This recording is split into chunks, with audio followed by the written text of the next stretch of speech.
ఈనాటి జై తెలంగాణ ఈనాటి పార్లమెంటు ఎన్నికల సందర్భంగా ఇక్కడ విచ్చేసినటువంటి గౌరవ పెద్దలు పూజ్యులు కేటీఆర్ గారికి, అదేవిధంగా పెద్దలు సత్యేంద్ర రెడ్డి గారికి, ప్రకాష్ అన్న గారికి, వేదిక మీద ఎమ్మెల్యేలకు ఈ కార్యక్రమానికి ఇచ్చేటటువంటి అందరికీ పేరు పేరున నమస్కారం. మిత్రులారా, మీరు బాగా గమనించాలి, ఎన్నికలు 20 రోజులు ఉంది. ఈ ఎన్నికల్లో భాగంగా చాలామంది చాలా విషయాలు మాట్లాడినటువంటి సందర్భాలు మీకున్నాయి. మీరు ఒకటి బాగా గమనించాలి, ఒక పెద్ద మనిషి బీసీలకు దమ్ము ఉంటే, బీసీలకు సీమనెత్తులుంటే చేవెళ్ళ గడ్డ మీద కాకానికి జ్ఞానేశ్వరుని గెలిపేయమని సవాలు విసరడం జరిగింది. సబ్బండ వర్గాలతో కూడుకున్నటువంటి సమాజం లోపల ఆయనకు ఒకే ఒక జవాబు ఇస్తున్నాము. బీసీలతో పాటు సబ్బండ వర్గాలు ఛాలెంజ్ చేస్తున్నటువంటి మాట, చేవెళ్ళ గడ్డ మీద కారు గుర్తుకు ఓటేసి పెద్ద సంఖ్యలో గెలిపిస్తామని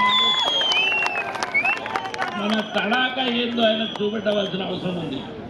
మిత్రులారా, చాలా వరకు బడుగులు కానీ, అనగారిన కులాలు కానీ, అగ్రకుల పెద్దలు కానీ అందరూ కూడా కలిసికట్టుగా ఒక పెద్ద ఎత్తున ఈ సంగతి ఏందో తేల్చుకుందామన్న ఉద్దేశంతో కారు గుర్తుపై ఓటేయాలన్న తపనతో ఉన్నారు. మీరు గ్రామాలు నిలబెడుతూ ఒక పెద్ద ఎత్తున ఇంటింటిలో ఈసారి ఒకే నినాదం, కారు గుర్తు మీద ఓటేయాలి, కాకానికి జ్ఞానేశ్వరుని గెలిపియాలన్న తపనతో ఈ యొక్క కార్యక్రమాన్ని తీసుకున్నాం. ఏ రోజైతే కేసీఆర్ గారు 10 సంవత్సరాల పాలన లోపల ఆయన చేసినటువంటి అభివృద్ధి కార్యక్రమాలను అవన్నీ కూడా బాబు మీరు జరగండి, మీరు ఆ పోలీసులు చూసుకుంటాం, మీరు జరగండి, మీరు ఎందుకు పోతారు ఇక్కడ రండి, అట్లా కాదా, మీరు జరగండి. దానిలో కాకుండా మీరు బాగా గమనించాలి, ఏ ఇంటింటిలో నల్ల గురించి ఆలోచన చేస్తారు, పింఛన్ల గురించి ఆలోచన చేస్తారు, వృద్ధులు ఆలోచన చేస్తారు. అందరూ కూడా మరి ఈ యొక్క 2 లక్షల రుణమాఫాలను ఏడిచ్చిందని అడుగుతున్నారు.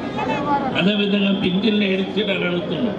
ఈ కాంగ్రెస్ వాళ్ళు 10 సంవత్సరాలు చేసినటువంటి అభివృద్ధి కేసీఆర్ గారిది 100 సంవత్సరాల పాలన లోపల 100 రోజుల లోపల చూపెట్టమని ఒక్కటి కూడా అమలు చేయనటువంటి దాఖలాలు ఉన్నాయి.